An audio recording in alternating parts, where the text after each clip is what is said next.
मंदिर में बैठे हुए नंदी के दर्शन करते होंगे, लेकिन क्या आपको पता है एक ऐसा महादेव मंदिर जहां आपको खड़े हुए नंदी की प्रतिमा मिलेगी? और क्या आप जानते हैं संदीपनी आश्रम में भगवान श्री कृष्ण ने सिर्फ 64 दिनों में 64 विद्या का ज्ञान प्राप्त किया था। तो आइए जानते हैं इस आश्रम के बारे में वो सब कुछ जो शायद आपको नहीं पता।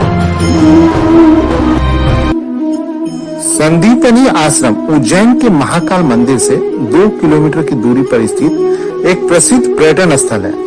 ऐसा माना जाता है कि गुरु संदीपनी इस आश्रम का उपयोग श्री कृष्ण और उनके मित्र सुदामा और भाई बलराम को पढ़ाने के लिए करते थे। इस जगह का उल्लेख महाभारत में भी किया गया है। अन्य मंदिरों की अपेक्षा आश्रम में भगवान श्री कृष्ण की बैठी हुई प्रतिमा विराजमान है। यहाँ भगवान कृष्ण बाल रूप में है। वह एक विद्यार्थी की मुद्रा में हाथों में स्लेट और कलम लिए हुए हैं। मामा कंस का वध करने के बाद भगवान श्री कृष्ण महाकालेश्वर की नगरी आए थे और तब वो सिर्फ 11 वर्ष 7 दिन के थे। भगवान श्री कृष्ण यहाँ 64 दिनों तक रुके थे और इन्हीं 64 दिनों में उन्होंने 64 विद्या और 16 कलाओं का ज्ञान प्राप्त किया था।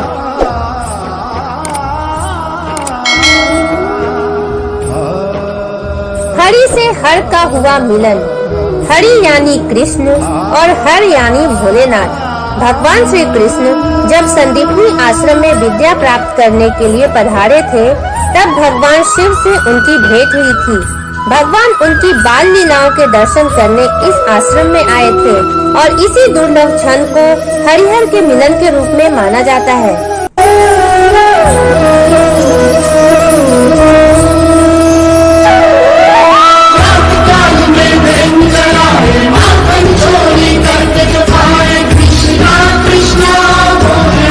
आश्रम को एक मंदिर में परिवर्तित कर दिया गया है जो गुरु संदीपनी को समर्पित है।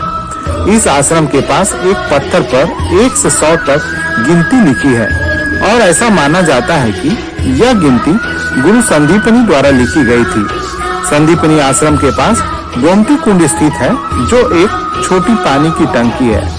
ऐसा माना जाता है कि श्री कृष्ण ने पवित्र केंद्रों के सारे पानी को गोमती कुंड की ओर मोड़ दिया था ताकि गुरु संदीपनी को आसानी से पवित्र जल मिलता रहे।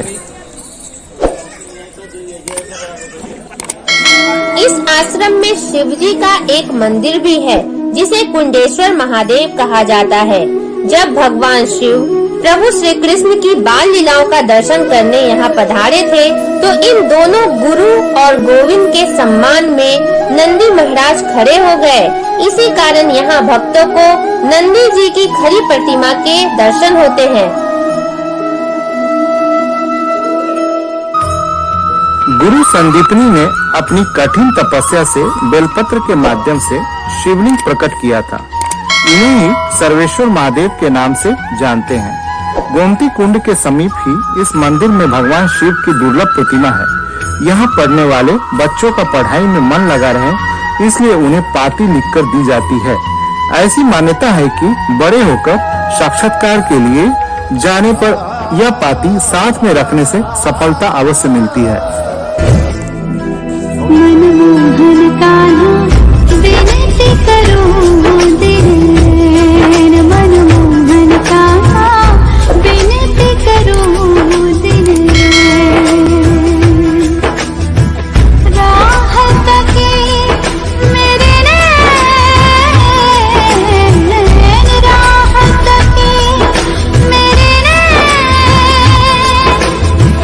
आज तो दरस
वीडियो पसंद आया हो तो इसे लाइक, शेयर एंड सब्सक्राइब जरूर करें और सब्सक्राइब कर बेल बटन पे प्रेस करना बिल्कुल भी ना भूलें ताकि मेरे आने वाले सभी वीडियो के नोटिफिकेशन आपको मिल जाए।